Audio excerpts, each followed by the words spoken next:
Hello and welcome, friends, to another draft here on Magic Arena. This is the Arena Power Cube, which is playing with all of the really broken stuff that you could be possibly doing. Black Lotus, Ancestral Recall, really good aggro decks, good fun two-card combos, just a ton of fun with lots of possibilities.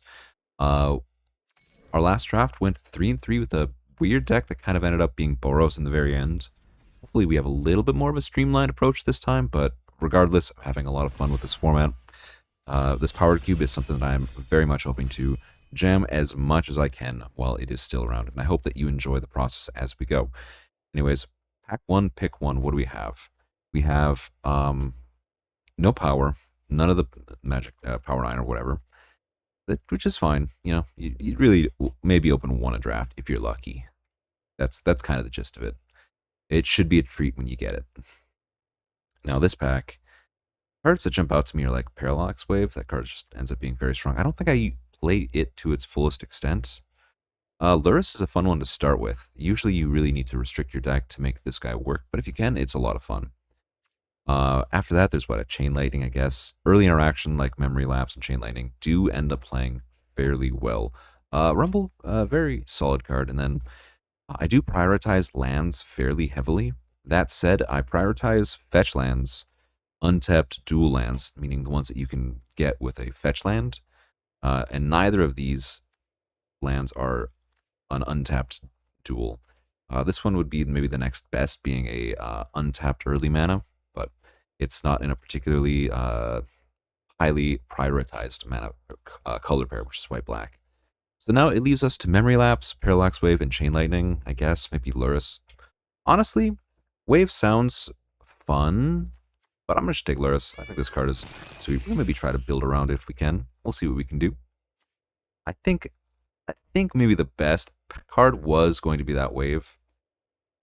Whatever. Basically, we can companion this and have it in all of our decks as long as we have all of our permanents, meaning like planeswalkers, artifacts, and stuff, are 2 or less. So we would be prioritizing things like maybe this Chrome Mox to get out early, which is, nice little card. But we could have things like Day of Judgment and still play. So this pack, nothing jumps out at me as super good. There's the standouts would be like Library, which is good. Having a deck that's got a lot of low to the ground cards would make Library better. Spell Pierce, as its cheap interaction, and Expressive Iteration is pretty good too. Tropical Island, also noteworthy, but when I first pick a Lurrus, that's not as entertaining, though it's still not bad, of course. And for that same reason, I'm not as interested in these. You know what? I think it's maybe the worst choice. Well, that's not true. But I do think Chrome Mox. Well, maybe we're going to give this too much of a shot. Okay, this pack has an untapped duel in Bayou, though that one isn't high priority for us. Titania. That's part of a combo that we almost got last draft. It's Sylvan Safekeeper, or any other way to sack your lands, like fetch lands, right? You don't really need a full combo to make her great, but you do need fetch lands and maybe the combo. I would pick her up early had I not picked up Lurrus, I think. Given my start, I think I'm going to just take the Skiver Runes. Yeah, fairly content. Maybe I get a Swift Spear, Flame Slash on the wheel. Hard to say. Not really sure what people have been prioritizing in this draft. It just... yeah. Interesting. Okay, this pack has... not sure this is a particularly good card. And it also, obviously, we can't play with this, but that's interesting. Malcolm's a nice card. Uro can be sweet, but obviously we're not doing that. Verge, not good. So it really is down to Portable Hold versus Reprieve. And I think my first of the two, I'm going to take Reprieve. I think having access to counter magic in white is good, and it's unexpected. So take that and see where we end up from here. Okay. Now we are sitting on a pack. I think Lion's Item, it's a fun card. It takes the right combo deck for this to be good, but when it's good, it is primo.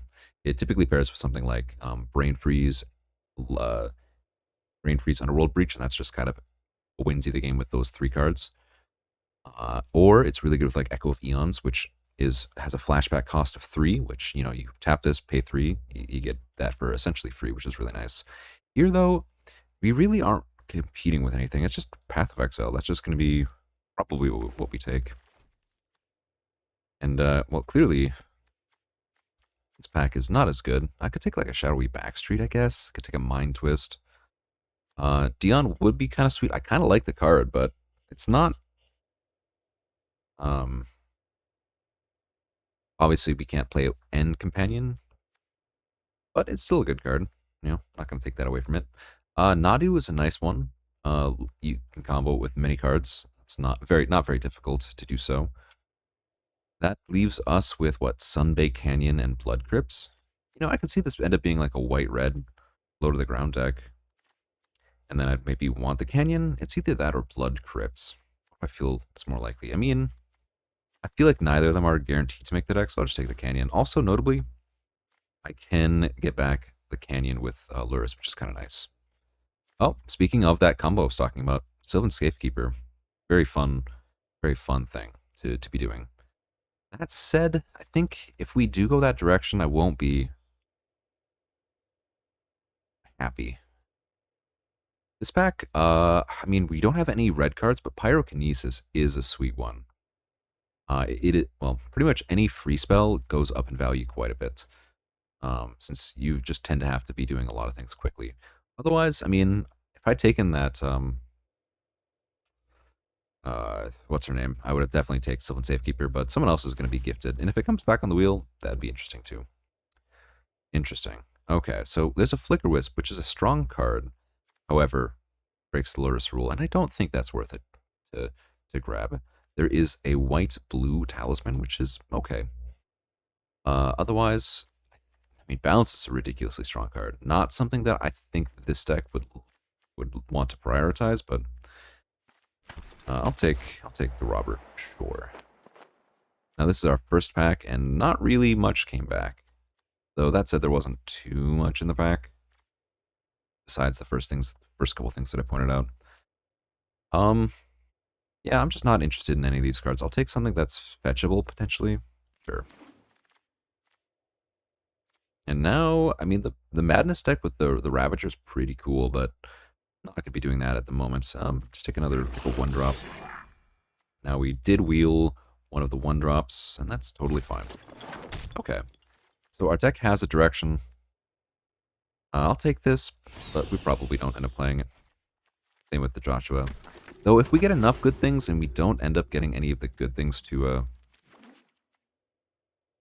like, this is really asking. You've got things like Mishra's Baubles and whatnot. I mean, City of Headliner does a decent job of doing that, but it's not the end-all be-all. And shoot, now we might have something that's worthy of getting rid of. This pack is really good for us specifically. There's Solitude, very good bit of interaction. Free spells.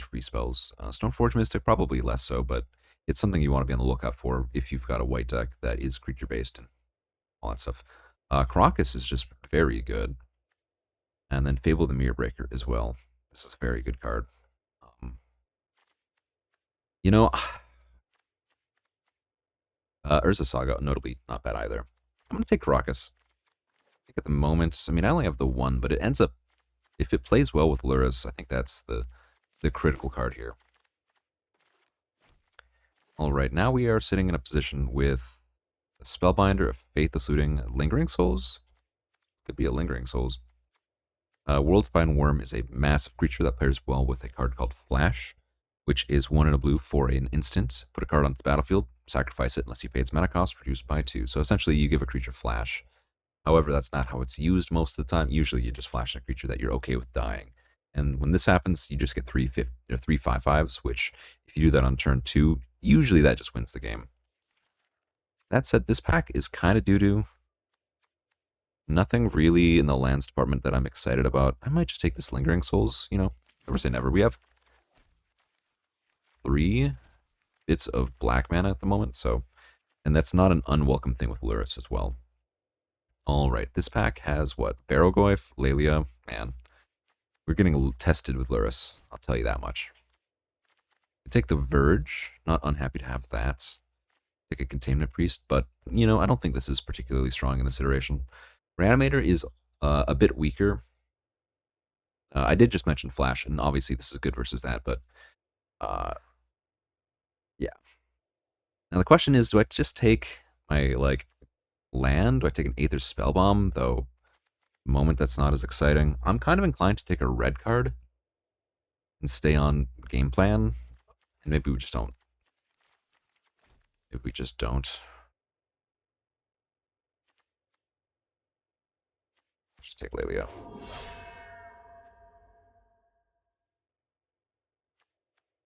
Okay. Well, I do have a couple other good things in white red that I wouldn't be unhappy to play. I might still just play Lurrus, but without any of super good pieces of ways of taking advantage of it, I just don't feel confident enough. You know? And that said, at the moment, like Caracas, I don't feel like we gave up that much to take it. Like, this is a very good card. And being able to like bounce Lelia if they try to kill it or something, that's still good. Not good lands. Sneak attack, not really what we're doing, nor are we doing binding. Why just take the redirect lightning here? That card has some potential. And we'll see if it ends up playing out well. Now we have, this is kind of a deck that Strip Mine would be nice in. Tutor, not as good here. Screaming Nemesis would be fun. It's one of these three cards for sure. Maybe a Prismatic Vista. I don't think so, though. Strip Mine, Burst Lightning. I think I have enough picks that I can speculate a little bit here. And I don't think that's really speculating. Strip Mine just is very strong. Staff of the Storyteller. No, actually, Smuggler's Copter looks really good here. We have lots of creatures, and use things like this. Past that, I mean, Shieldbreaker goes up. There's enough artifacts that you want to deal with, so fine card. Ephemerate, bouncing, what? This, not nothing really. Maybe a little bit. So we have Fear of Missing Out versus Inti. I think the moment I want Inti just a little bit more. They're both red cards that would be good for Pyrokinesis, but I think I want the ability to discard a little bit more. And then here we can just take a suplex. Good little piece of interaction. Alright, so we are in a position, not a bad one. Nothing too spicy though. Maybe we don't play this Lingering Souls, probably aren't at the moment, and so that said, I am happy enough to play Mana Confluence. Our life total just does not matter nearly as much. Faithless Looting, it's Holly. There was a sneak attack, but that's not really what I think we're gearing up to be able to do, so we'll just take this Raptor. Now we're left with Verge and Containment Priest. Is this bad for me at all? Not really. I guess the X. Yeah. Anyways, we'll take the Verge. Good fixing is good fixing. I mean, I'll let someone else have the dream. I'll just take a Recurring Nightmare. Honestly, that's kind of a card that, in the right situation we could play. And we got a Burst Lightning on the wheel. Certainly not unhappy with that. So what does this deck need? Well, just get the black out of the way. I don't think that's going to be super welcomed. No, Staff of the Storyteller is a good one too. It could just use a bit of everything. Fast mana would be nice. Force of Will is probably the best card in the pack. This is like, again, free spells just go up in so much value. I cannot overstate how good it is to be able to react to a turn one like Ocelot Pride or turn one Ragavod. Like, you just need these bits of interaction. And sometimes, when you are that aggressive, or rather, like, you're doing those things, having access to free spells, like you play your 2-drop and then you just can still counterspell their spell. Like, it's really good. Otherwise, Monolith is fun, but Steel Cutter looks like it's going to be fun for this deck. Now we have, Broadside Bombardiers, Dismember are like the standouts, but we absolutely are taking Broadside Bombardiers. This card is just disgusting.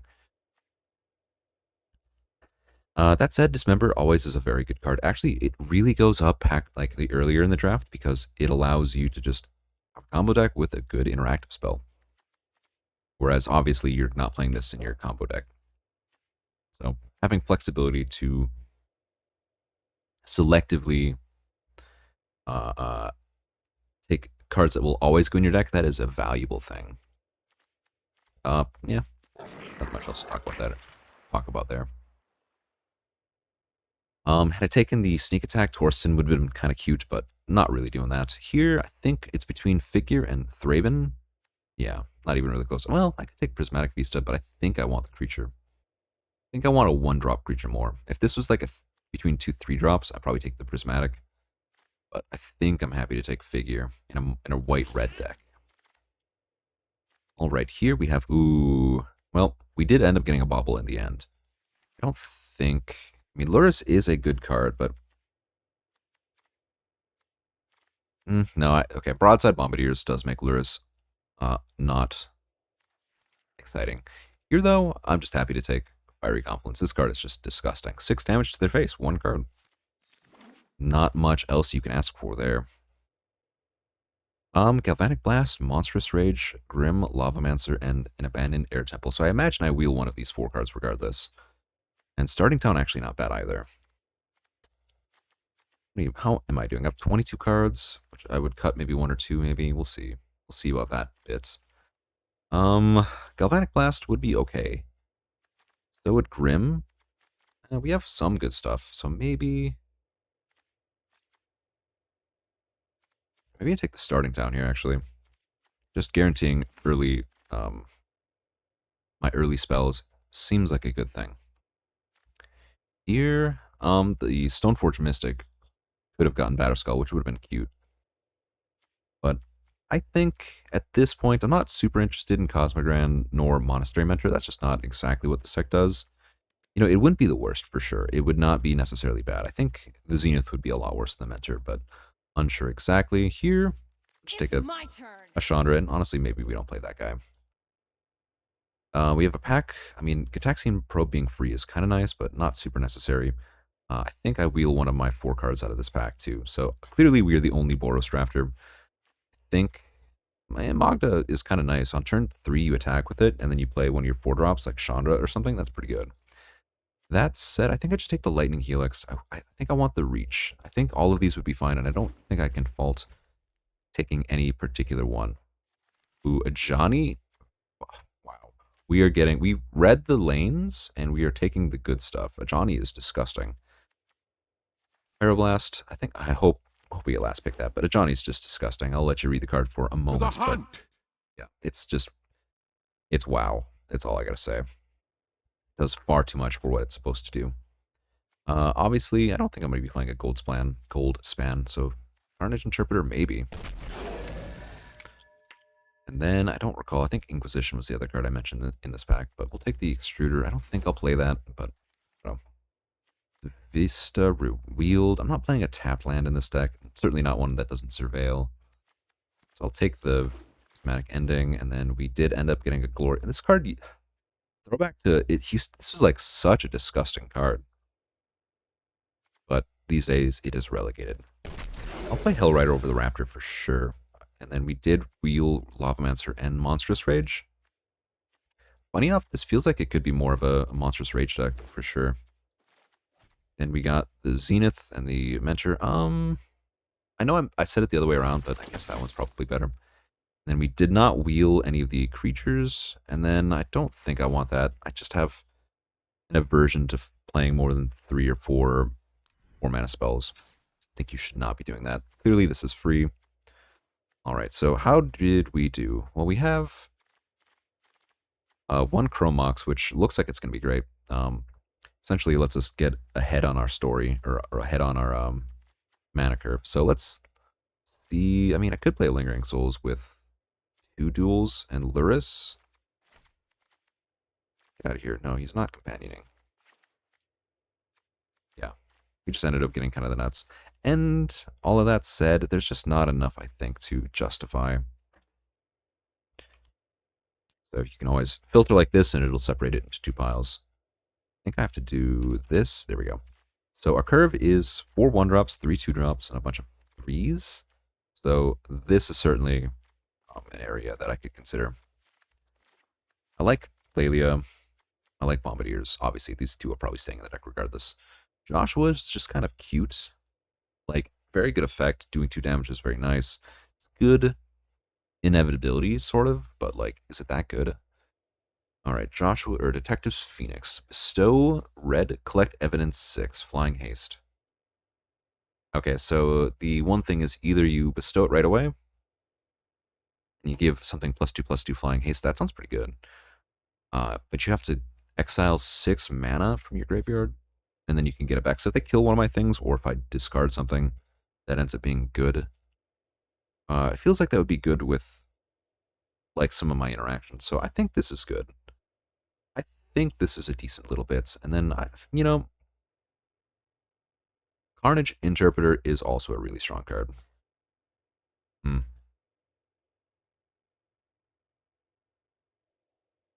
Interesting. I need to make a few cuts here. So maybe let's look at the non-creatures first, just to... I guess Chandra's on that list too. I guess these 5 cards are up for debate. Past that, I guess Redirect Lightning isn't the bee's knees either. I kind of wanted to make Redirect Lightning work, but if you are a proactive deck like this one is, maybe it's not as good. I'm not sure. I like that I picked... I'm happy that I grabbed Helix. Burst Lightning. Monstrous Rage is one of those ones I could consider cutting. Let's think about Staff of the Storyteller. On its own is 2 mana for a 1/1, and then you draw a card at a later date. It gets better if you have ways of making tokens, which review creature tokens. So at the moment, I don't think that is... Well, Johnny is the only thing. Yeah, I don't think that's good enough. We'll cut the staff. Copter's also a creature, not one that I'm considering cutting, though. It's just very good. Is Steel Cutter good in this deck? I could go, like, turn 1, whatever, turn 2 Steel Cutter, or rather, turn 3 Steel Cutter, play a Monastery Swift Spear, or Headliner, or Burst Lightning, or one of these spells. That seems pretty good to me. So we'll keep the Steel Cutter, keep the Fiery Confluence, Reprieve Suplex. I mean, this card is really nice. It can't go face, but yeah. So I guess this is the stuff I'm considering cutting. Pyrokinesis is disgusting. Then Prismatic Ending. This actually looks like not a particularly strong ending deck. Yeah. I think there was a moment where it stood a shot of being, but I think I also got that on the wheel too, so it's not like I spent anything to get it. Not like I spent my first several picks trying to make Lurrus work. Look, I tried, and the game was like, hey, I've printed a million good 3-drops since then, and well, shoot, I'm only a simple man. I can only do so much. All right, so we need to make 3 more cuts, 2 cuts actually, since I would be playing a Mox. All right, notably, this is not one of the good Mox.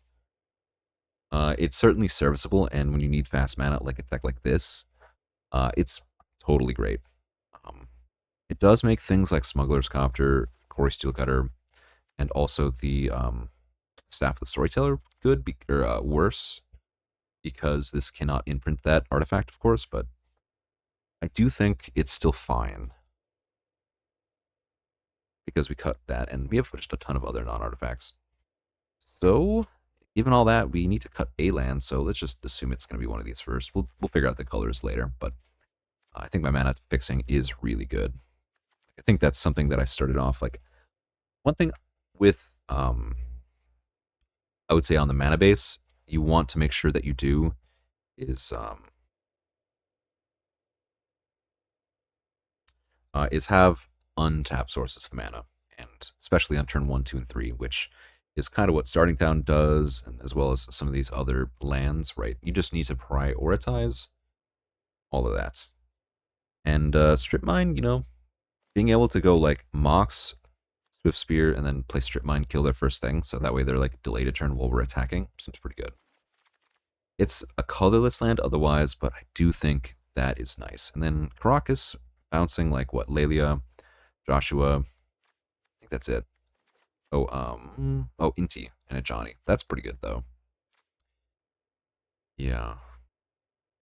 I don't think I need Chandra. I think my deck looks like it's gonna be fine without it. And now I'm probably just supposed to cut one of these 4 cards. One of these. I kind of like Phoenix. I like the idea of Phoenix. I want to try it out. I've never played with it, so I think for that reason I'm going to keep it in. I have played with Joshua. I don't think it's as good as it looks. I think we can do better. I think I'd rather dump my hand out, all my spells, play like a Pyrokinesis, Chromox, and then just on turn 3 drop a Carnage Interpreter, discarding like my last land and making it a 5/5, right? Seems pretty good. So I think we do that. We cut Joshua. Now we have Reprieve, Suplex, all of these interactive spells, and we have 12 creatures. Is that right? That seems a little. 13 creatures, 14. Yeah, I think actually I'll take Joshua. Oh, is this any good? Exile the top 4 until the end of your next turn. You may play those. So it's good value. I think I'd play Chandra over that though. Where's Joshua? Oh, right. Staff, Lingering Souls, Cosmogrand. Could play this as a tapped red land that surveils. That doesn't seem particularly good. Do I want Extruder? No, I don't think so. All right, this is a sweet deck. Hope you enjoyed the draft portion. And I will see you on first match. All right, we have a game. And we have, what, turn 1, Giver of Runes into Reprieve their first play. You know, I don't think this is the strongest hand, but it's got some sauce. We'll keep it. Now the question will be, do I hold up Reprieve on turn 1? Probably. Gotta go with the Plains just in case they have a Wasteland. No turn 1 instant speed burn, which is good. Alright, we are Boros v Boros, allegedly. Okay. Well, Giver of Runes cannot target itself, so just attack. Let me Reprieve their first play.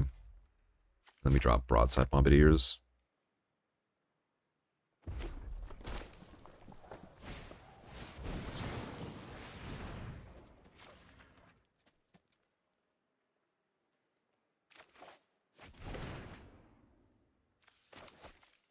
This says costs 2 more to cast.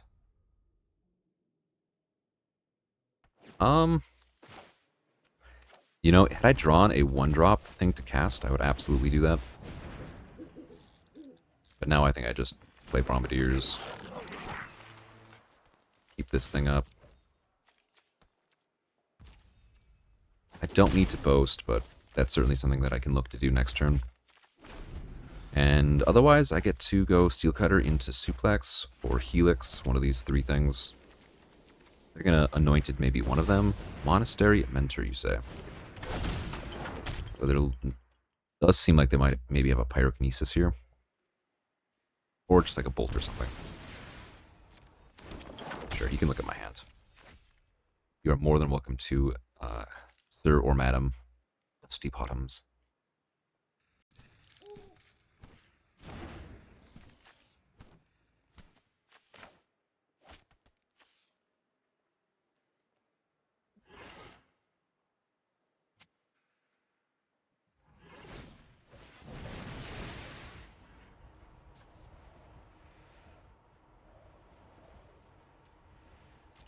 Yeah, that's pretty good. They have Flame Slash. Sure, let's just give it Pro Red. I mean, I think they've got the Pyrokinesis anyway.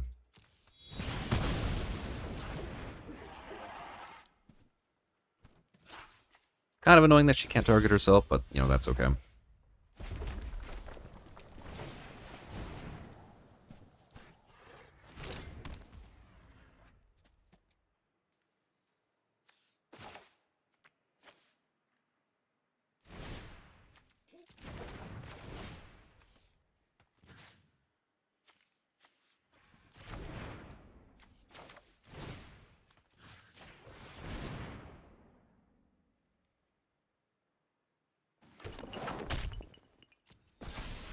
The nice thing is they can't actually double block, or maybe they do with... Like, I still think they have Pyrokinesis is what they've got.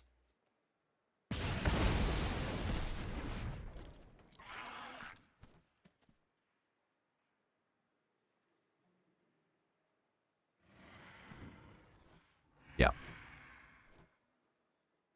It is what it is. This is why free spells are so good. We dealt with their problem. We have placed our problem. Like, we still have the Steel Cutter. That card's still just fine. And now it's like either they Peacekeeper my Carnage Tyrant or Carnage Interpreter, or they do something else, you know. I can still cast whatever they do. Carnage Interprete.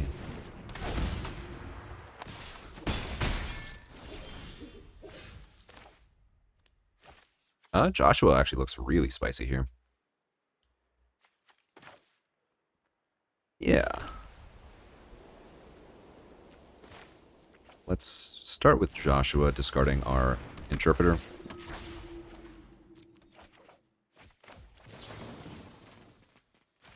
Just kill that.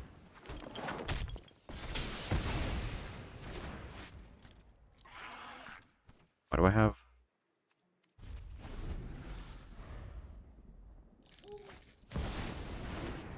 Fair enough. If I draw... Actually, I don't even need to draw land. Just cast this. Batterskull? Red-white with Batterskull? That's pretty good. I can collect evidence almost assuredly. Give this flying. They can put it in and then equip it onto the Anointed Peacekeeper. I think I do this, though. I think I'm okay with that. Gives me a 4/4 with the lifelink. And this Pyrokinesis just destroyed me. I think this is okay, though. We're okay. They just hardcast it. I don't think that was correct. That was actively a bad choice. I think what they wanted to do was activate it, plus... Yeah. So, actually, are they dead here? 4, 6... Almost. They're almost dead here, but not quite. So, I can bestow this plus Chrome Mox to make another token. I can attack in the air for 4. 8. They're down to 1. They go up to 5. And then this guy flips. I return a bunch of creatures. I return broadside. Actually, that's probably just lethal. Yeah.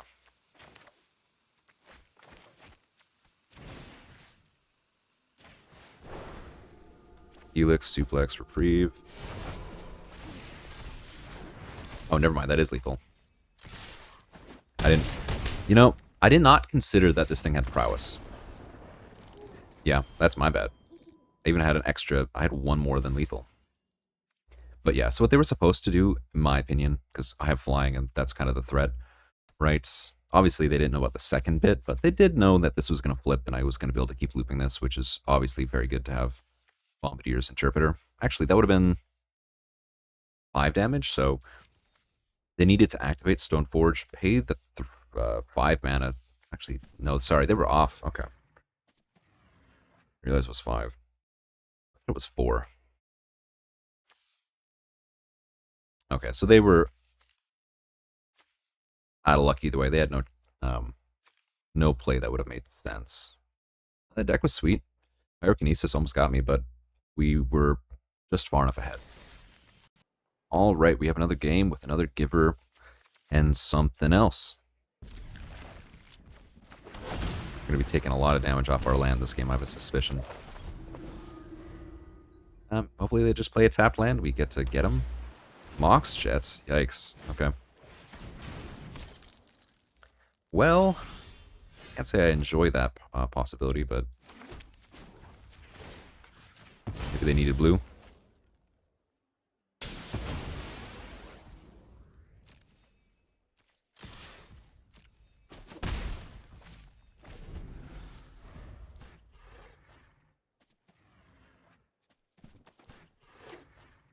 Triumph would have been good to get rid of, but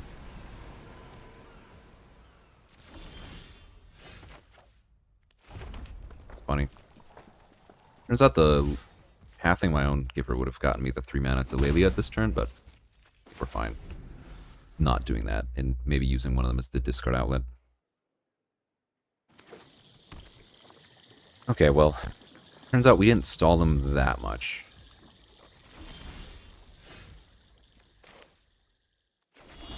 We just Lelia, get that train going. They have counterspell, they have counterspell. Or a counterspell. There are lots of counterspells in this set. Or in this cube. To be most accurate. I don't think it'll land here. And now we get to hopefully do our thing, but not holding my breath. Okay, fresh starting. Okay, fair enough. Fresh start into lightning bolt or something like that.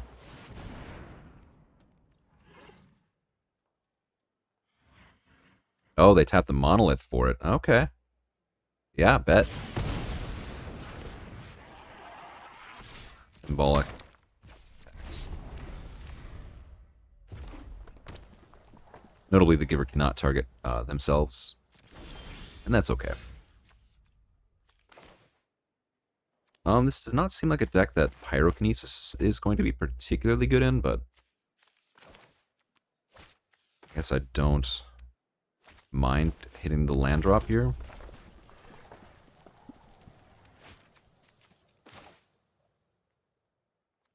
I think I just do this and discard the headliner.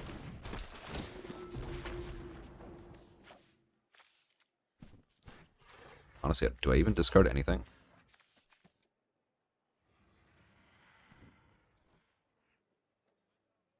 I think I still keep it.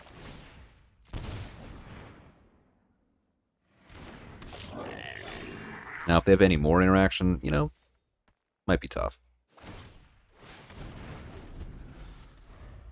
Took a turn off to untap Monolith.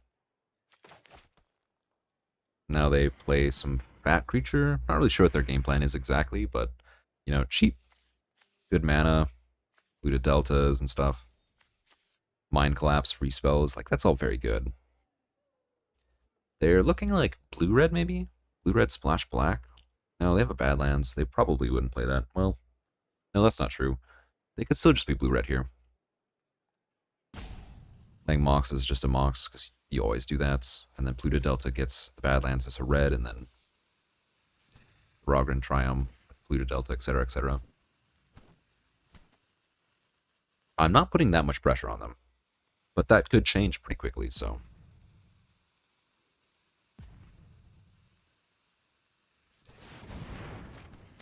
Demonic Tutor. Well, I don't like the sound of that. They possibly are going to like Toxic Deluge here. If they have that. Underworld Breach. Okay. They are 1 mana shy of being able to... Oh, now they can Demonic Tutor for Brain Freeze. I'm going to let this happen just so you guys can see this the first time at least. Like, this is a sick, sick combo.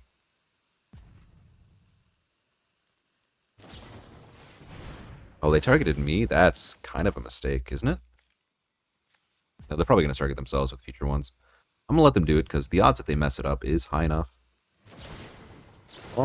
Yeah, no, this is the kind of thing our deck would have been soft to. Again, I'm going to let them do it, because they could screw it up.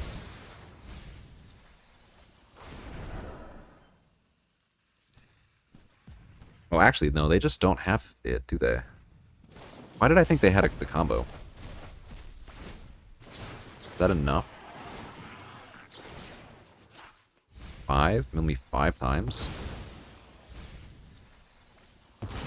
Oh, that's not enough, is it? So I have 2 turns. And I did mill a Detective's Phoenix, so... I have 1 turn pass. Actually, I have 2 turns, so... So let's just get our power going, shall we?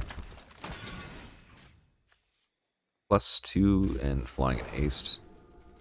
Just getting rid of, I don't know. Sure, doesn't really matter.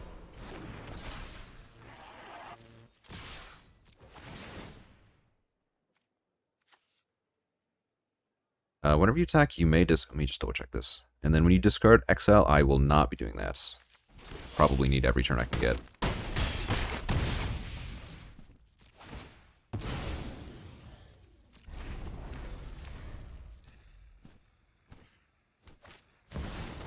Oh, are you kidding me?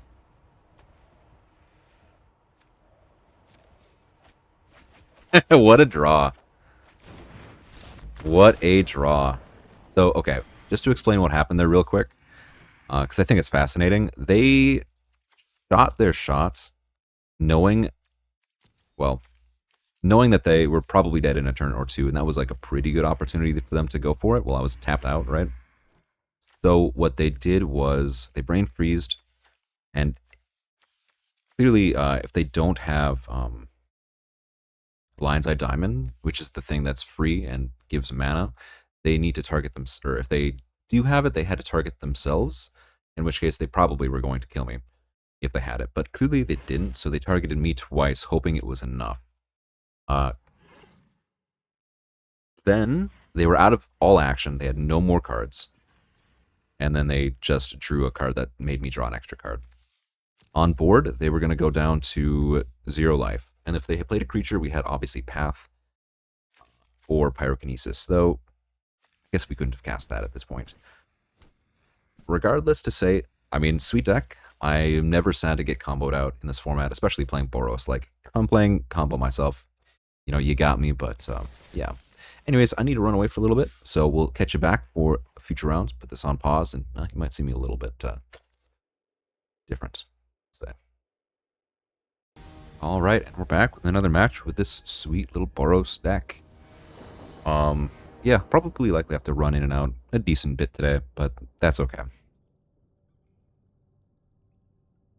Lots of stoves or stokes in the fire, or sticks in the fire? I don't know. Whatever the right phrasing is. The Sansam's great. It's got a 1-drop, 2-drop. It's fun. Yes, pay that life. Food. Food. Thundering Falls to surveil 1. Put a tap land in the graveyard. And so they're Grixis? Seems like it.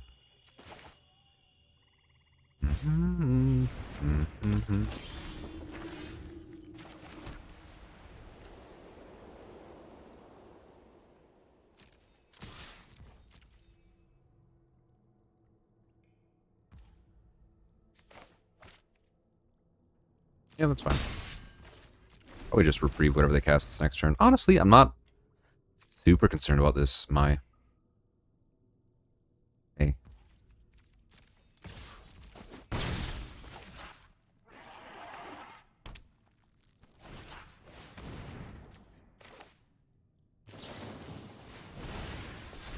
Don't care about that. Oh, wait, sorry. Okay, Johnny, very fun one. Whenever another cat dies, you may exile this, and then if you flip him over and you have a red permanent, which I do, Johnny, then does damage to something. So what I could do here is I could go land, Johnny, attack, for Chromox. Yeah, that seems pretty good. And then I think exiling Lelia. I personally don't care about my life total here. Yeah, okay.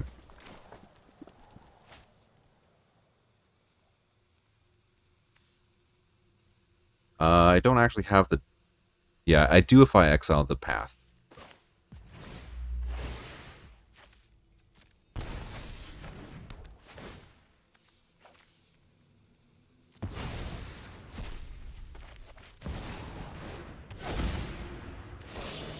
May our axes strike as one. Shoot my own cats. Take action. The hunt isn't over. Let fury ignite your heart. I did use a lot of resources, but now we have a Johnny going.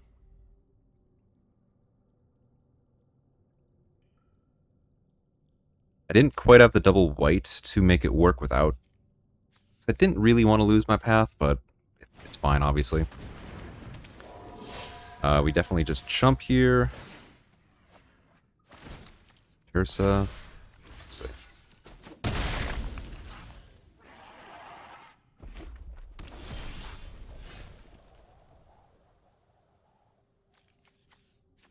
Couple options. I could just suplex. I think that's fine.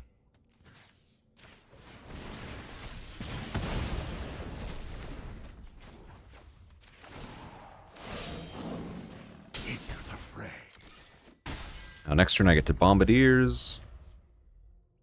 Attack. Probably throw a Chromox. There was a world where I think I could have maybe delayed that one turn and then used Bombardiers instead of anything else. That's fine. I can take 3. I need time to heal. Do they have a removal spell? I think we start with Lelia. I have, what are my 1-drops I could play? I already have the Swift Spear out. Headliner, Burst Lightning, Figure, Giver. That's the things I could draw at 1 mana. Then I might just hit a land as well. Seems like they have a Bolt, maybe?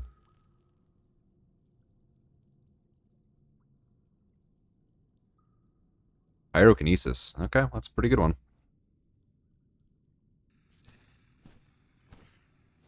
Pyrokinesis, exile the Blood Tithe. That's a hell of a magic card, you know what I'm saying? Oh, what did they get rid of? Sneak attack. Well, that's mildly terrifying.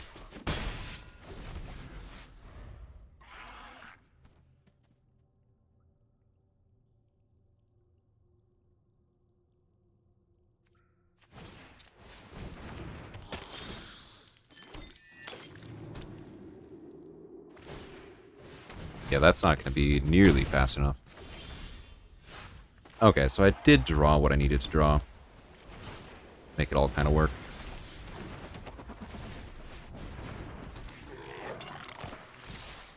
Put full control on just in case.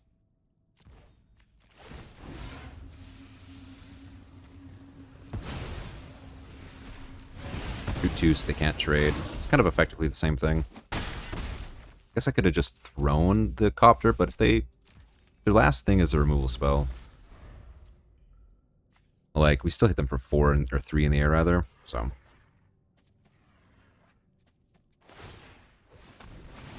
discarding a World Spine. I mean, they had the sneak attack. That would have been kind of cute. Hopefully Bombardiers is good enough to get the job done. It might not be. They could have a Damnation. Okay. That was good enough. I'll see you back for the next round. All right, we are now 2-1. Sitting fairly decent. Got a nice little aggressive deck that is kind of fun to play. Sequencing can be kind of interesting.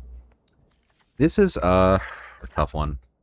On one hand, it does have Path to Exile, but on the play, letting them ramp an extra bit is a downside, which is why Path is worse than Swords by a good margin.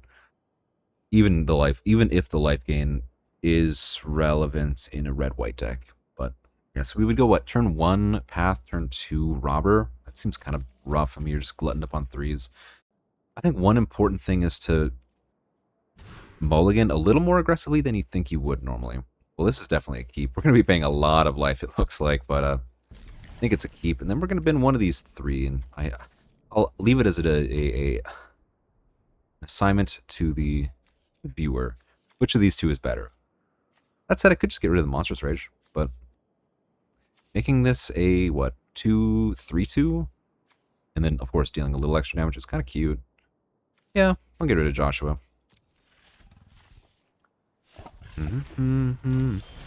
Steel Cutter. Oh, man. Playing against red, I do not enjoy my mana base right now. I have 3 lands that would hurt me to cast stuff, and, well, we got all 3. Oh, okay.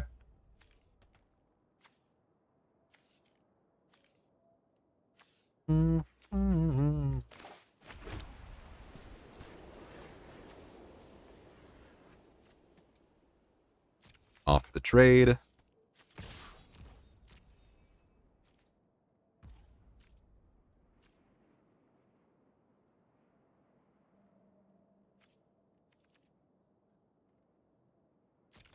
Gonna let the damage go.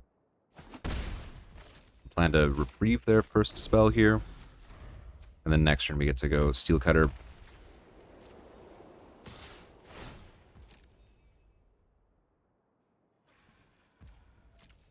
No discards either, huh? Neither of us wanting to be the first to jump.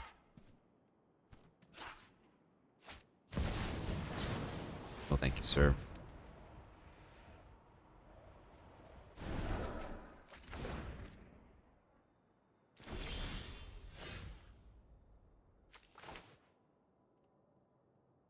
Kind of interesting that they wouldn't want to discard anything to help start Flage out.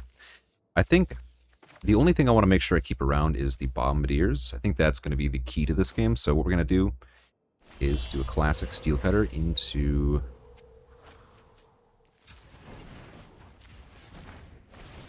Giver of Runes. Oh, do they have Pyrokinesis? Man, I am sick and tired of playing against Pyrokinesis, I'll tell you that much. Honestly, kind of ridiculous. But it's okay. Like, they just get to clean sweep my board here. Maybe they don't. That would explain why they wouldn't discard, but... Oof. I'll be right back, friends.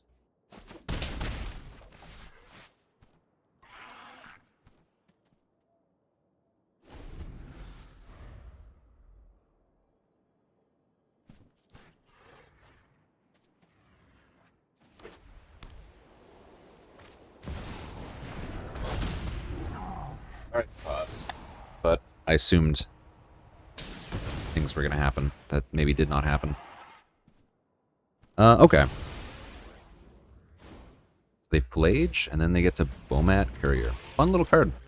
Card I really enjoy, we'll say. Huh.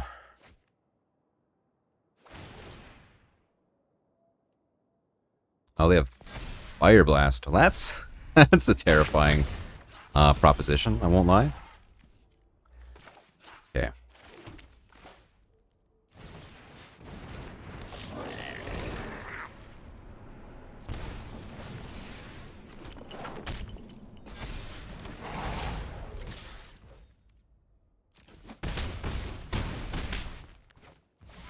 How close are they to this? I could hit them to 6. I could hit them to 5. I could throw...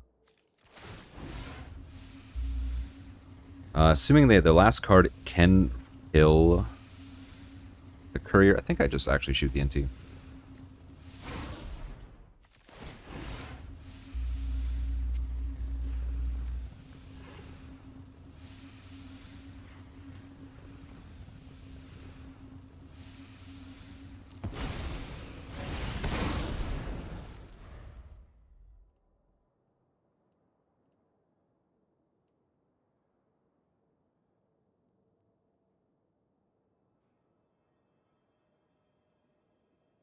Maybe there's a world where I'm actually supposed to shoot the Courier. Yeah, now that I think about it, they could activate Bomat Courier. Okay.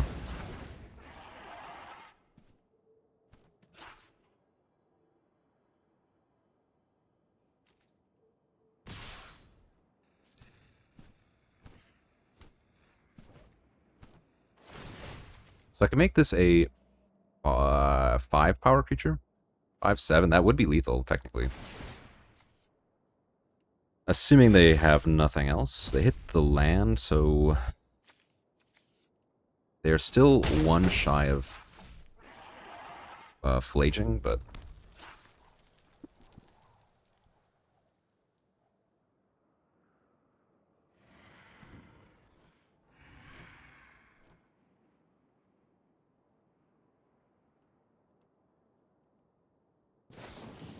Samwise, choose 1 permanent.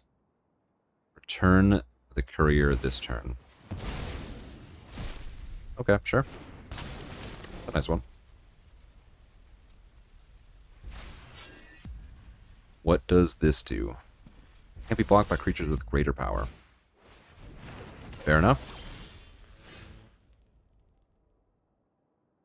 Is that lethal? can certainly. So that's what 2, 4, 5. Yeah, that should be lethal.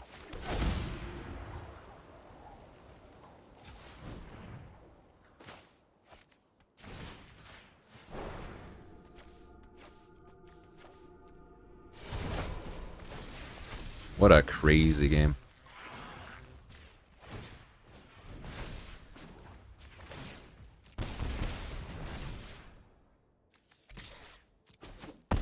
Wow. Oh boy, that was a good draw. Wow. Them not discarding on the first Inti was definitely the difference maker. Again, Flage or Fire Blast would have been very good. Slash, they could have cast Flage there, and I don't think I can kill them. So, wow, what a fun one. That was so far my favorite game of the set. We'll say that Phoenix has gone up in my estimation just a tremendous amount. Like, it looked fine. Like, it looked like a solid average 3-drop, but no, it actually is kind of just like a 1-drop way more often than it should be. It's a tough one. No 1-drop or 2-drop creatures. We do have a 3-drop Lelia, a Fiery Confluence, and a Pyrokinesis with a pretty clear discard and Monstrous Rage at the moment. I think that's good enough to keep, because this will just straight up beat, like, a lot of opponents. And this reach is not to be understated. So, I'm going to keep. Can't say I'm in love. It's fine.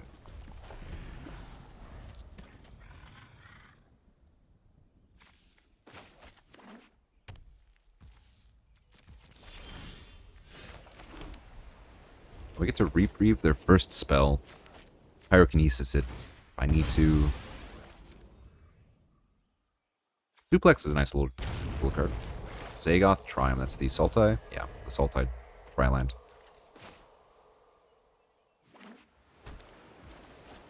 Okay, well that's not a good sign, I'll be honest, but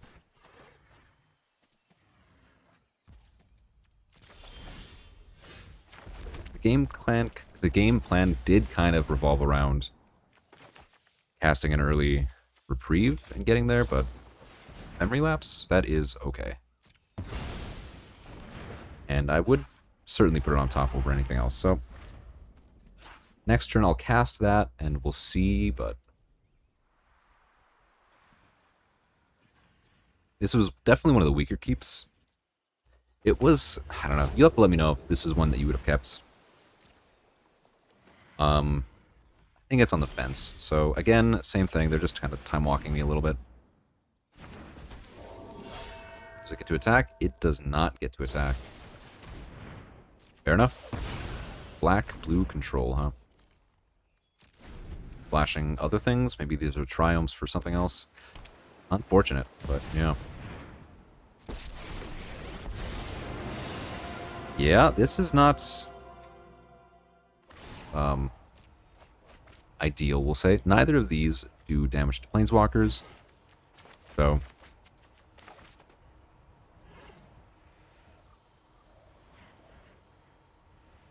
what am I hoping to draw here? I mean, Bombardier, Steelcutter would be okay. Actually, Steelcutter would be... No, I couldn't target anything. Swift Spear, Headliner, Figure, Giver, Johnny, etc. Something with haste would be, I think, preferable.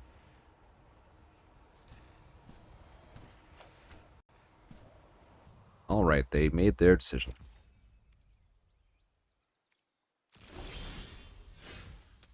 Caracas? We know her. Unfortunately, that does not do too much to anything, just double checking. Fair enough. I mean, we have a lot of reach in the hand.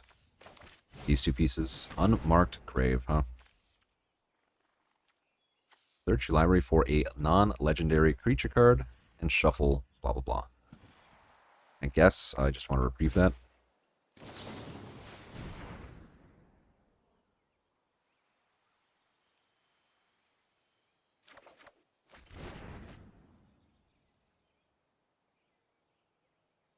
On one hand, it stops them from being able to shuffle with Jace, so if they want to get a fresh set of 3 cards, they can't do that necessarily. They could still unmark grave into reanimates. Obviously, that would be decent. Unmarked grave, non-legendary with Caracas is kind of funny, but such is life. Putting a Carnage Interpreter. Well, that actually is not consider that's kind of unexpected, to be honest. I don't think decks playing Memory Lapse and Go for the Throat often run Carnage Interpreter. So there's still hope. We get to Hellrider the Jace, at least. Yeah.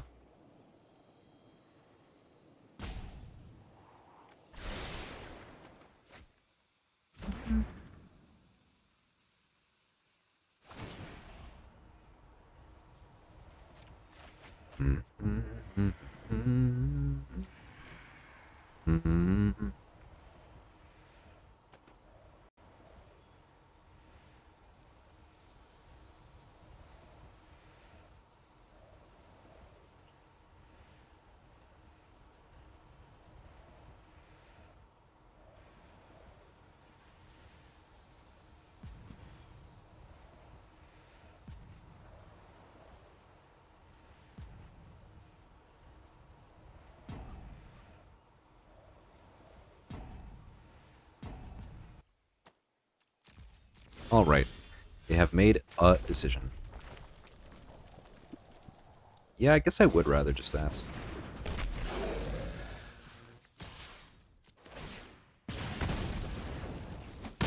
I don't know. They just bounce it. I don't want to give them any more draws, so seems reasonable to do.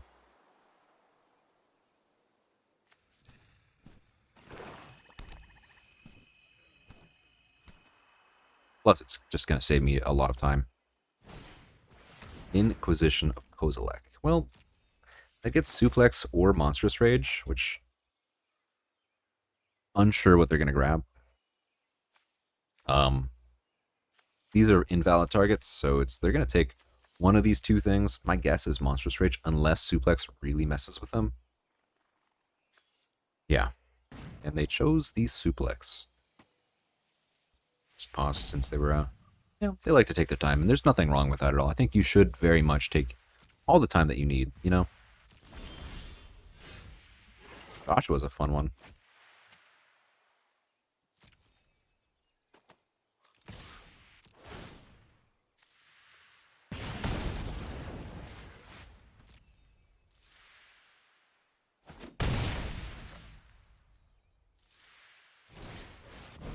I have 2 mana to pay for Miscalculation.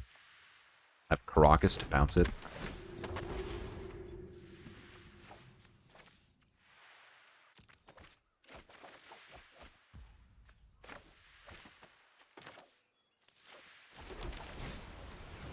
Might as well do that.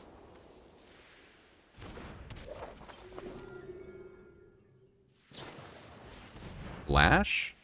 Fair enough. What you got? World Spine Worm? Can I beat a World Spine Worm? Worston. Oh, that's pretty good. On the plus side, I actually don't really care about that at all. Too much. They're doing this in my end steps, so they're going to hit me for 5. They know I have a Fiery Confluence, but obviously them getting some number of things. Yeah, like, well, World Spine isn't as spooky. If they have, I guess, when it enters, well, maybe I should have bounced it just for that reason. They do have the white mana to pay for it, and they're not actually that far away from doing so.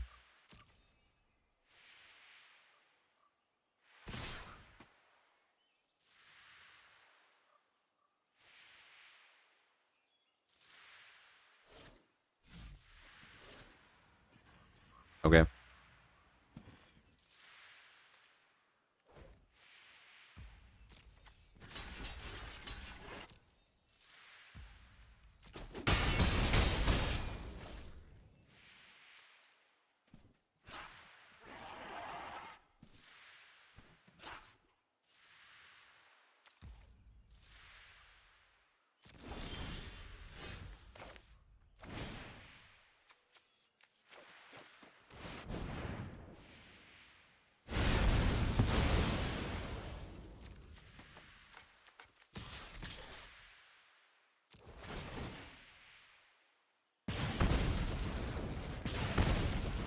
think giving protection to one of these two things is a little too critical. Oh, I think I got there. We'll see what their last cards are, but I feel pretty good about this. I can bounce the Joshua if I need to, and then I can flicker it. This thing. Animate dead on Torsten. That will not be good enough, actually. Though they might draw something relevant. Bone Shards, Show and Tell, Time Walk.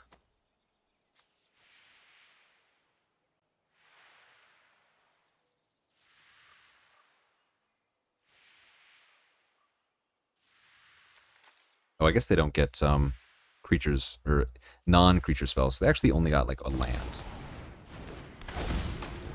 I do just get to attack them for 3. If I put that on the stack, they just kind of lose. I don't bounce. Yeah, they're just super dead there. Well, GG's. On to the next round. Right, we are back for another match of this powered cube. Yeah, not gonna lie, there's been a lot going on. I live in Minneapolis, and anyone who's around the internet probably is aware, watching this video, of kind of what's going down. And, you know, frankly speaking, there's kind of a lot being charged in the air at the moment. Can't say exactly where this will lead, but I feel...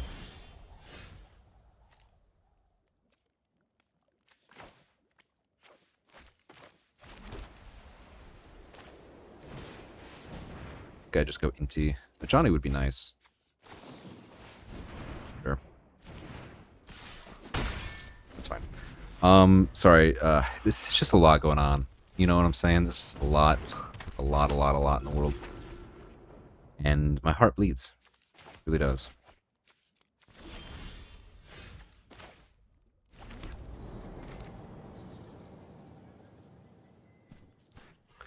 Is Inti good? Okay, so this doesn't trigger on discard. Well, I mean, it does, but the counters don't, so...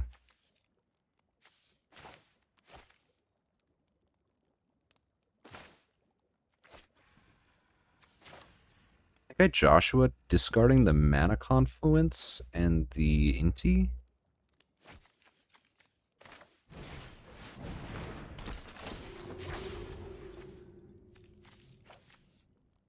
I don't really need the 4th land, 5th land. I mean, obviously flipping that would be good, but I think I'd rather these cards.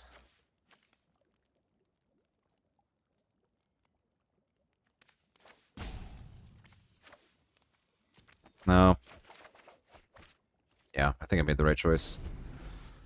It just feels very important to be able to hit this on 5 to be able to activate. So next turn, we're actually going to get to go double spell a Johnny into Helix. Cosmo Grand Zenith, huh?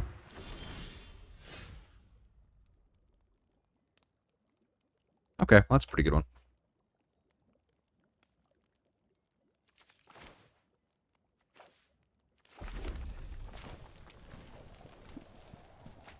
So I go a Johnny, shoot the thing.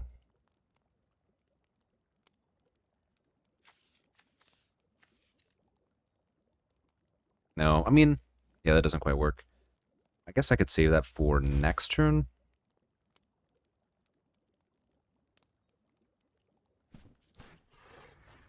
Yeah, that's fine. Fight beside me, brother. We'll chill. Like, they get to double spell here, fairly likely. And I can imagine that that doesn't work out for me in a lot of ways, but... I think this is fine. Chrome Mox into second spell, but encounters on their stuff. Obviously, that's quite nice. Now they can't... they don't have great attacks, though. Exile a Containment Priest, and an Esper Sentinel. Probably making the counter... the creatures, of course.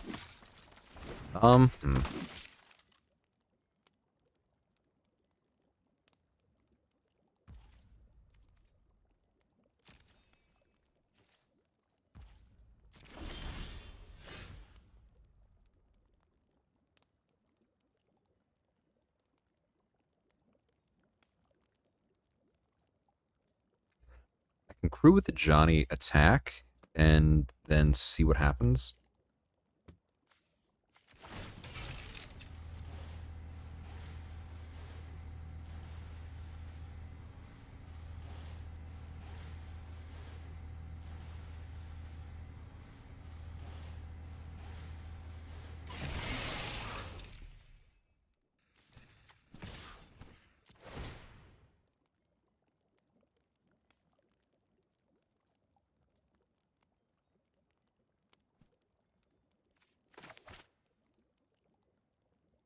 Or damage. Before I loot, rather. Robert does not look like it's relevant here. Yeah, we're just both going to be very low on cards, so... I think if I make the move first, I'm in a lot of trouble. But I'm certainly happy to just Figure of Destiny and instead make it a 4/4.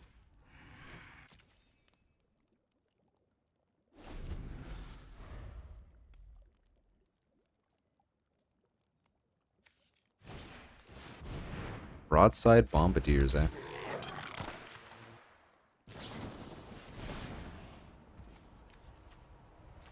So the tricky thing here now is that I can't... So if I simply shoot my token, make this creature, they could just do kind of a lot of bad things to me. So we shoot this first.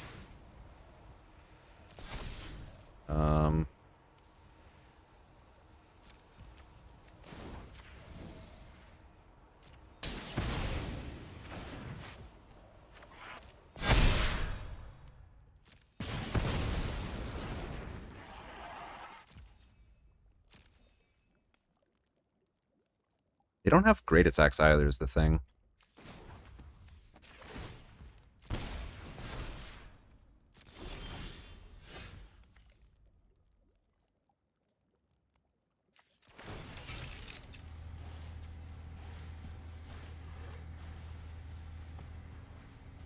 One actually at least promises to do something more.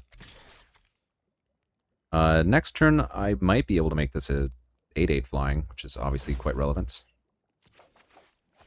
Pyrokinesis. That doesn't do as much as you'd want it to do.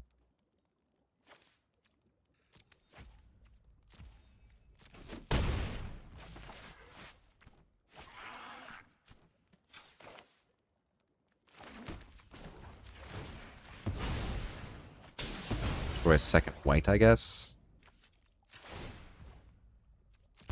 Flip my Joshua. Smack them down. Yeah, maybe there was a world where I was supposed to keep the Pyrokinesis over the Suplex. Demi, huh? Wow, they get to double spell, double spell, double spell. Pretty good.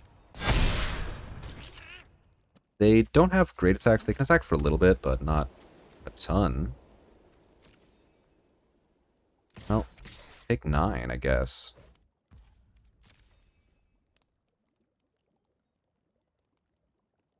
I could double block, but that seems pretty bad.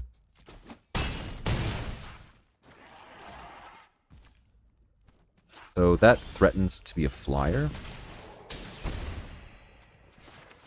I could, in theory, Steel Cutter into Suplex, but I just would rather pay the 3 mana, if I'm being honest.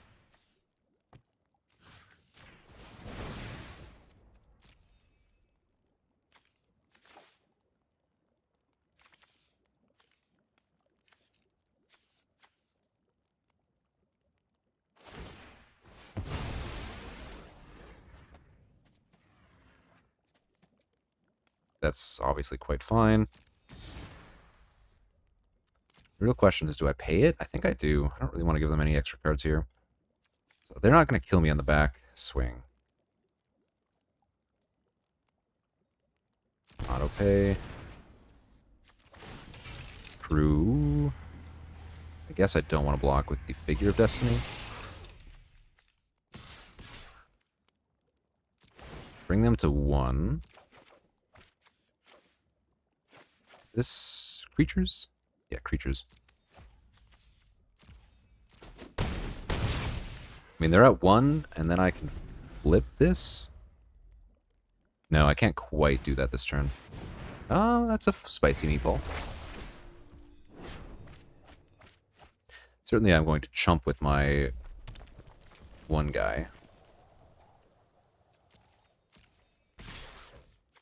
They don't have the mana to do too much. Block. Oh, and we got there. Basically what was going to happen was I just attacked them for 3 in the air. That's kind of all there is to it. They needed to hit, like, something in the air. The Ademi was going to be very close to being good enough. Like, without interaction, which is kind of why I'm glad I kept it. On the flip side, yeah, I mean, Pyrokinesis... If I was going to keep the Strip Mine, Pyrokinesis got worse because I didn't obviously have the 6th mana to cast it, nor would I have been super excited, or I would have discarded Suplex in that situation. Cutting them off of a 1 mana actually felt like it did something, so...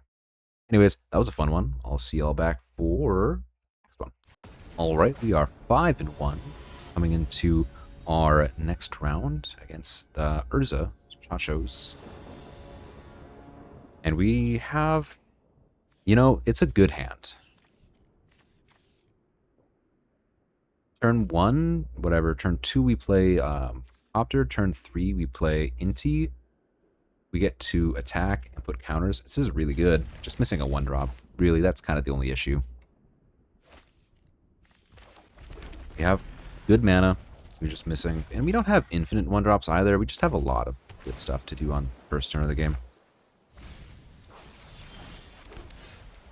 A Copter, and then next turn we get to, before we play a land, Smuggler's Copter, and then we might exile it with Inti. If they play, like... Not that. Main phase, Mystical Tutor, Show and Tell?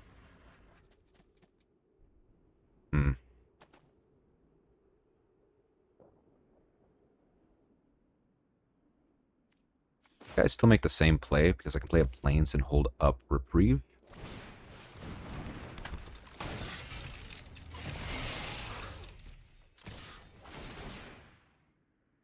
I'll discard the Plains, I guess.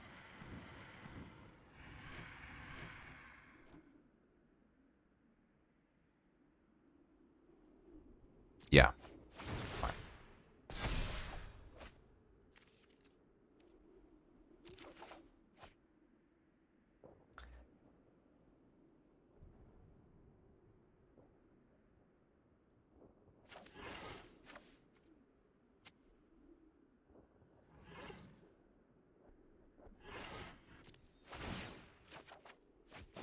Alright, we did hit a land off of it.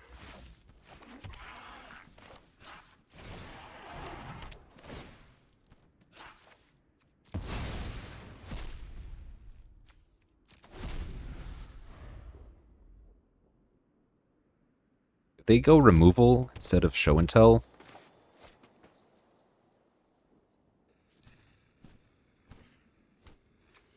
I mean, if they're just gonna main phase this, like, certainly we're content to doing this.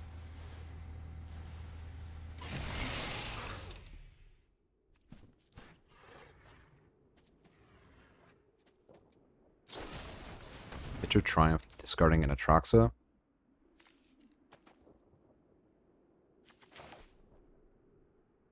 Well, now, or sorry, a Sin, rather.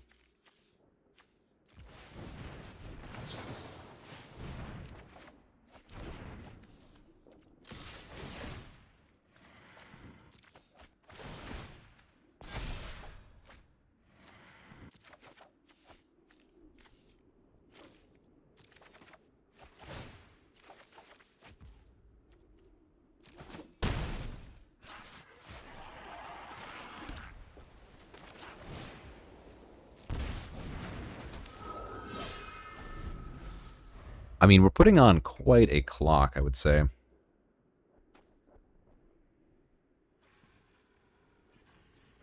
They just reanimate? How bad is that? Show and tell?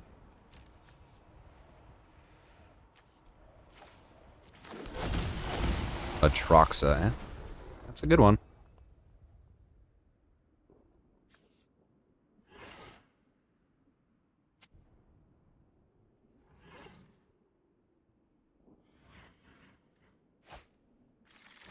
Liliana, Ponder, Deep Cavern Bats, Library. Well, that's not relevant, but... So I can Hellrider, Crew, and then double up, shoot them. I mean, Smuggler's Copter is a 5. Certainly, this is an interesting one. So, first off, what I could do is I could Hellrider, attack, and then whatever they block, I just Burst Lightning so they don't gain life. That's going to be, what, 5, maybe 6 life, 6 damage? So that's not enough. Then we get to the Detective Phoenix. So what I could do here is I can Hellrider. I can kind of just make that same play. And then if they block the wrong thing, we're in a pretty good position. Force of Will? I not have enough evidence? Oh, because I discarded. Fair enough.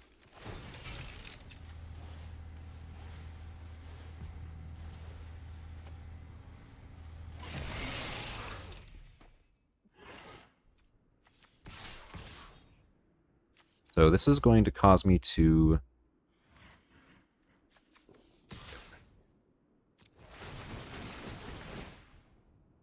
Gotta spend some money to make some money, you know? Definitely regretting discarding.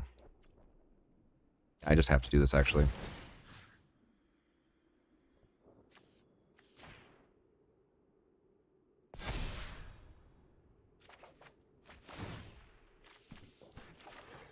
I guess I'm supposed to have spread it out. Yeah, that was a mistake.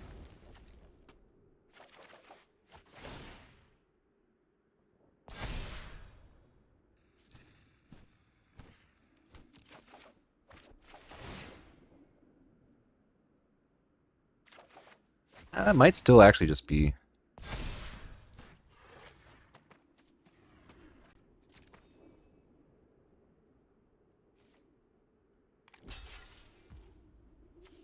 Yeah, I was supposed to put a counter on these other two things. They go to 7. I lose my Smuggler's Copter. And play 3 things this turn.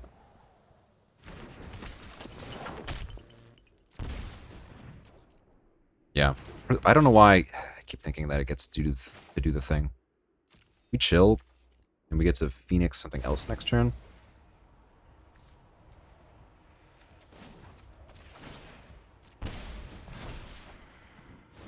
Doing that just so I don't get priority. You know, in theory, I'd rather not do too much. I mean, I could do 2 fun things. I have 6 attackers, assuming they don't do anything relevant, which obviously they will. The question is, what do they do? Lelia is kind of a problem. Inti's kind of a problem. Figure? Actually, I can't quite, so that's 6, 7. That's 9 mana to make it level 2 and then level 3, so not quite. Hellrider, killing Hellrider was definitely the right start. Liliana cause this is my home, sacrifice. and I don't appreciate yeah, okay. it when people touch my things. Ah, one of your friends has to leave. Oh, yeah, it has vigilance too for some freaking reason.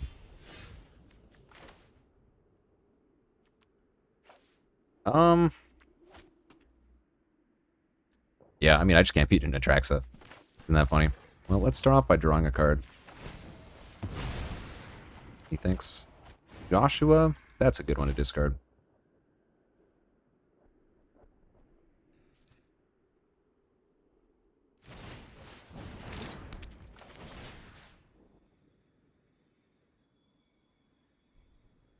So I'm going to discard this. exile. I'm gonna exile 2 cards this turn. Effectively, is the thing. So I get 2 attackers that are. I should just put it all on Lelia.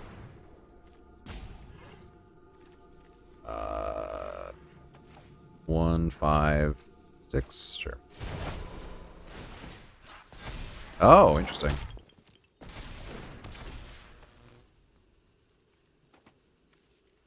You know, can't say that I consider that.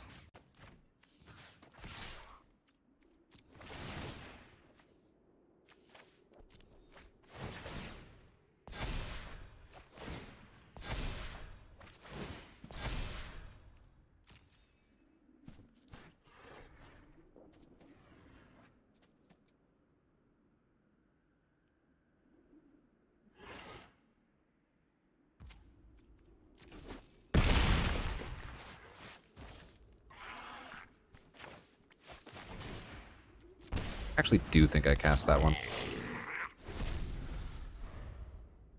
Obviously, Robber would be nice, but clearly they could just have a removal spell. The moment they don't. But if they kill...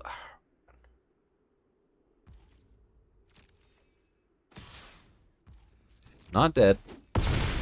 We are close to dead. That is not the same as being dead. The reason to play the headliner as well is we can actually... We're almost able to just, you know, activate it and kill Atraxa or whatever they block instead. Which is going to be what we do this turn. We're going to attack with everything. Probably discard what we get.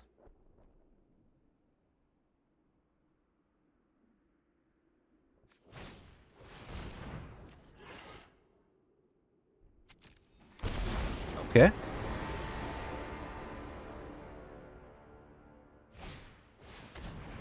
They're going to Deep Cavern Bat and then sacrifice the Deep Cavern Bats to destroy my Lelia. I will get to keep the Detective's Phoenix and then get to make that play, the aforementioned play. I don't think that's going to be good enough, but it will be close. Yeah. Their deck is sweet, you know? I mean, in theory, this is 2, 4, 6, 8, then... Yeah. They uptick if they want to. Probably should, unless they have to. Okay. I mean...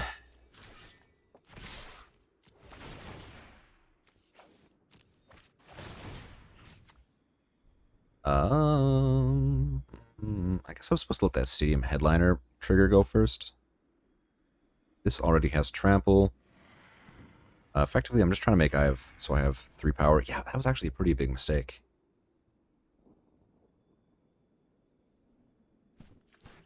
So I was supposed to let that have the trigger first.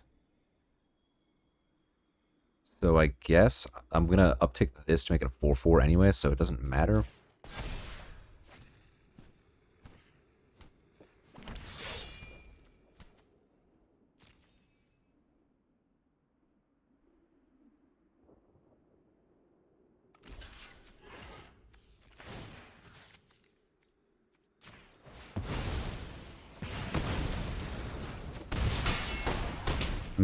Baby, let's go.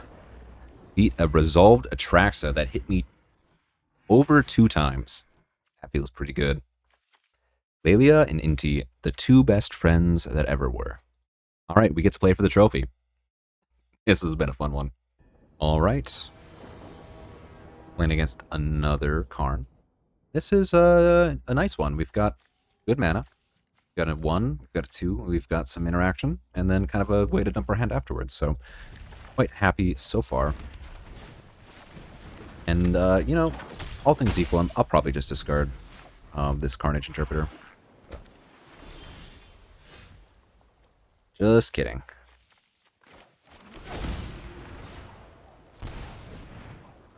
Counterspell?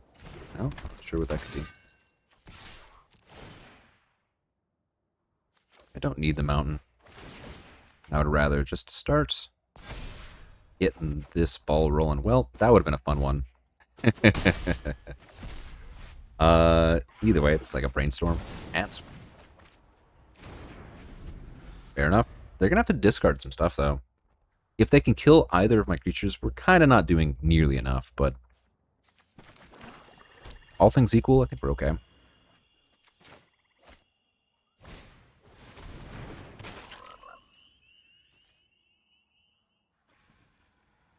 So they can make this +7. It's a really big creature. Huh. 2, 4, 5, 6, 7. Think I ain't scared. Bombardiers plus Interpreter would be a nice little combo, but I think we need that.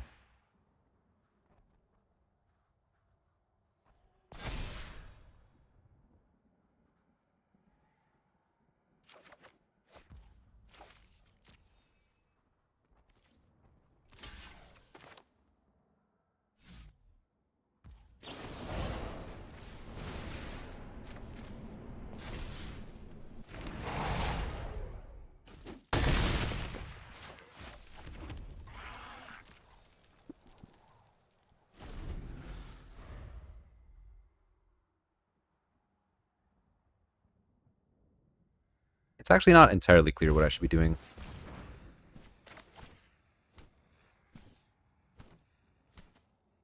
You know, they are welcome to choose which one they want. The nice thing about that is with Inti and me discarding, it will let me exile something, and maybe we can play it, but we did not.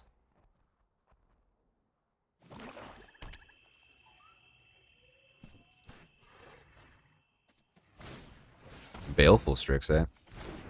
So they can make this a 5, so it's +6 right now, so it'd be...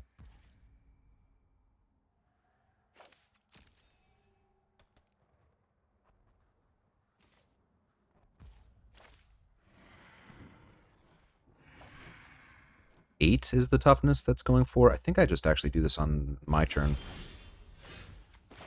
Oh, it's to the end of my next turn? Well, that's pretty good.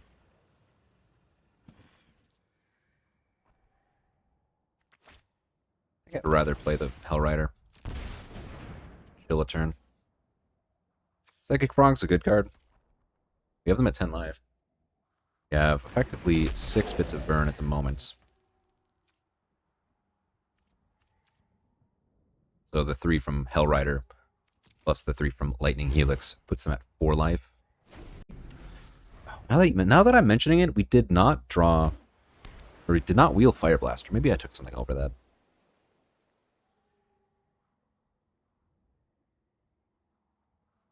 Bombardier's Hellrider would have been fun. Their deck is sweet though. Blue-black control with Recall, Psychic Frog, Baleful Strix, Inquisition. Like everything you could want is Jace bounce my Monastery Swift Spear. Are you kidding me? Oh man, is that brutal.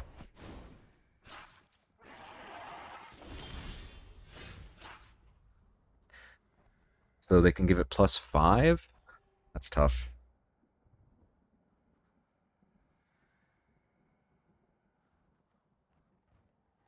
I could draw first, see what I get. I could attack with Hellrider, make it a 4, and make it +3. They just block it with the Baleful Strix, but it sound awful.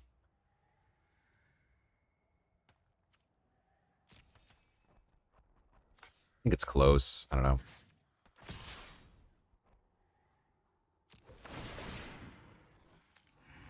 I think I'll cash this in for either of them discarding a bunch of cards or something good. Actually, Trample makes it so the Strix is a lot less interesting.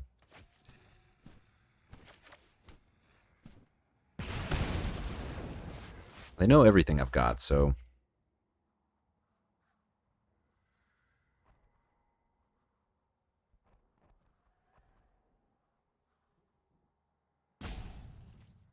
They just block with the Baleful Strix.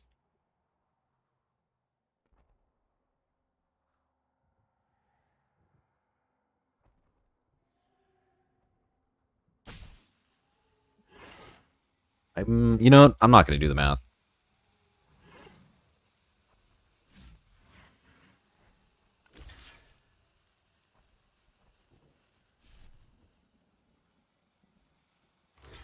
Five, 7. So basically, I could shoot Psychic Frog after the first trigger.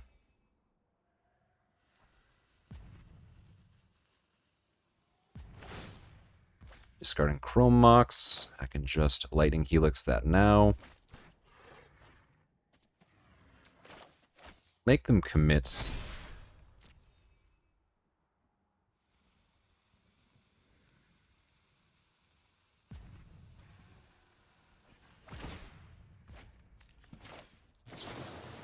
Now they have to discard their whole hand just to not lose the thing.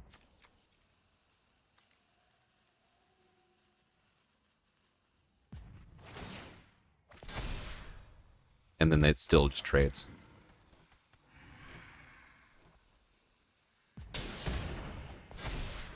Oh, never mind. They can do it like that. On the flip side, they take 2 trample. That's not irrelevant.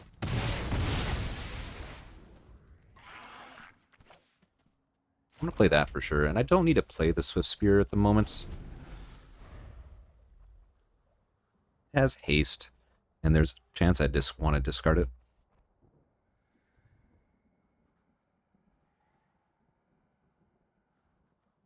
Probably Brainstorm here. If they bounce the Inti, that doesn't seem good.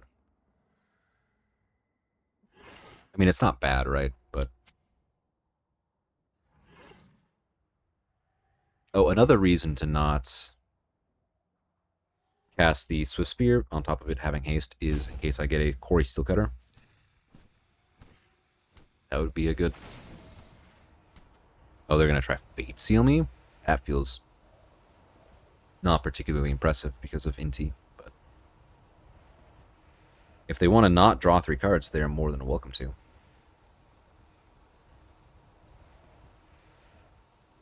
Put it on the bottom.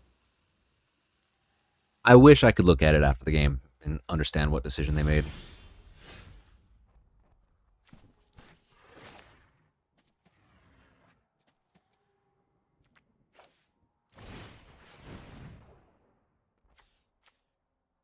What do? They counter this? Do they...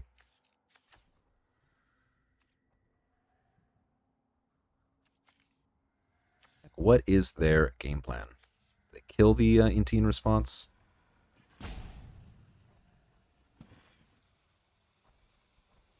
What I could do is actually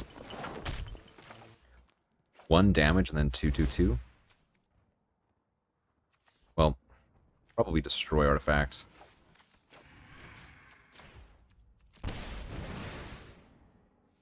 If they have counterspell, good. If they, you know, have a kill spell, I think we're pretty close to killing them anyway. 3 steps ahead, eh?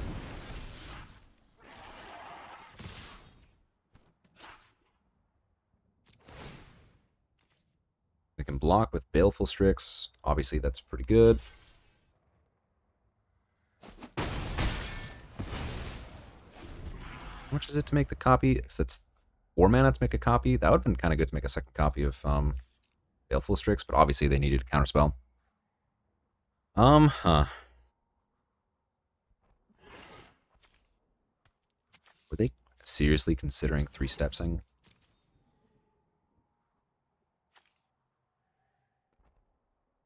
I've used my Lightning Helix. I have Burst Lightning. I have Monstrous Rage. I think I used that. Yeah. I have Detective's Phoenix. That'd be a fun one. Lalia would be good. We have a lot of good draws. Most of our deck is just gas.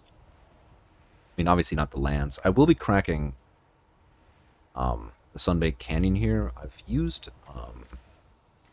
one of my planes, or rather discarded one of them. That would be 2 of my white sources, which I don't have infinite white, but all of my white cards are not amazing anyway, so Healy into Chromatic Star make a 1/1. Mana Vault make another 1/1.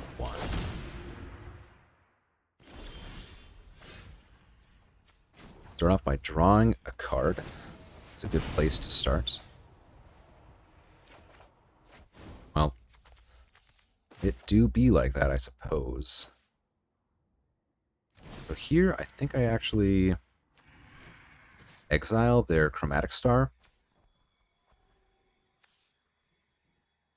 and attack. I know it's a little awkward. I would like to kill that, but this draws them an extra card. It's still kind of a forced block.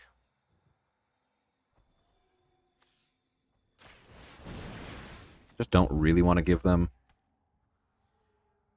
Like, they can crack it and draw a card now, sure, but then their mana vault is tapped.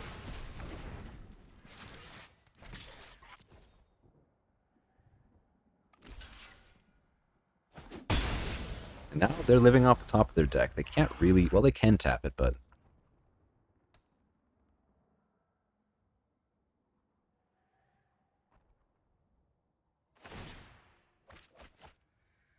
If they have ways to shuffle, that's obviously very good. Basically, what I really wanted to avoid was being able to make them make a servo a copy of the Chromatic Star, crack it for extra value, and draw out of this current position. Feels like it's about the same either way. Why is this trigger still in the stack? Did they not just do that? Alrighty. Thundertrap, Frainer. Get rid of some of the fluff on the top. Tough one. Was I supposed to be more patient with Tinker? But Portal is in the graveyard. Your deck is sweet. It's got Saheeli, Tinker. I mean, Jace is whatever. It was very good here, but... Okay, well... No longer get in because they can crew the Bankbuster. Tinker, away the mana thing. Alright. Oh, they have Triplicate Titan. What does it have? Flying, Vigilance, and Trample. What can I draw? I think I've lost Brompiers. Figure is close. I'm not dead. I won't concede. But I will not...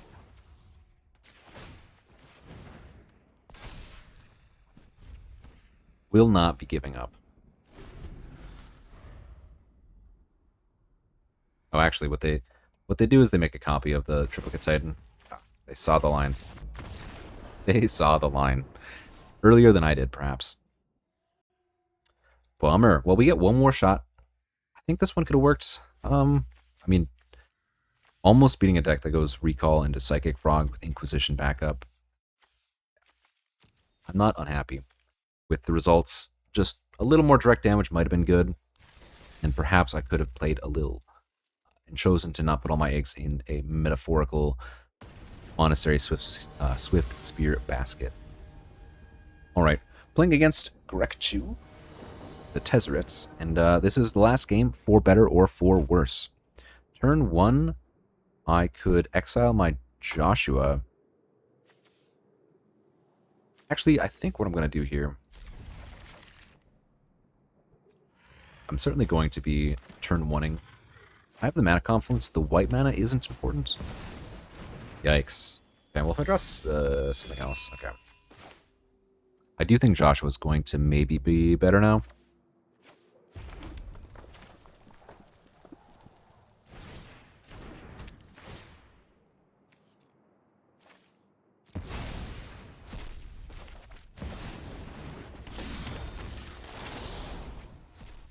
What did I exile? I exiled a Triumph. How does this work? During your turn that I attacked with a rogue, I may cast cards, so I cannot play lands.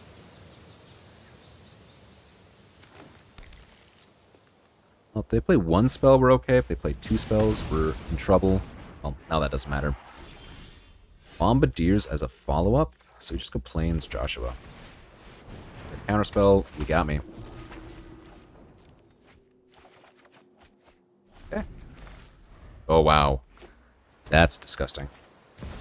Yori killing Joshua. They actually just cast the Fury. With good old Soul Ring, eh?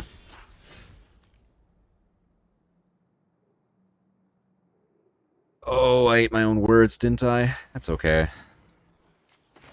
I guess I don't need to.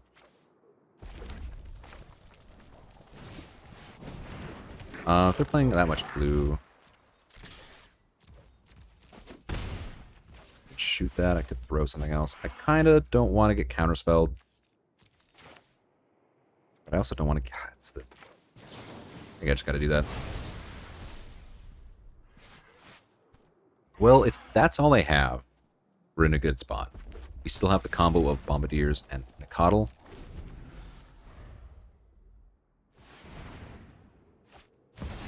Loot, shoot my Bombardier. Maybe they want to draw, though.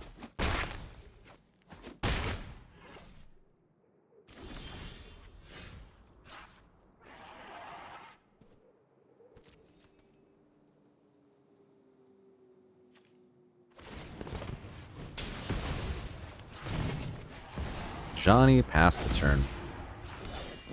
What a beautiful Keeping the day, land, brother. though, their hand has been phenomenal. They have one more interaction. I mean, I don't think I win this game anyway. But that's kind of what you find in the very end. Jeez, okay. Mana Crypt, Soul Ring.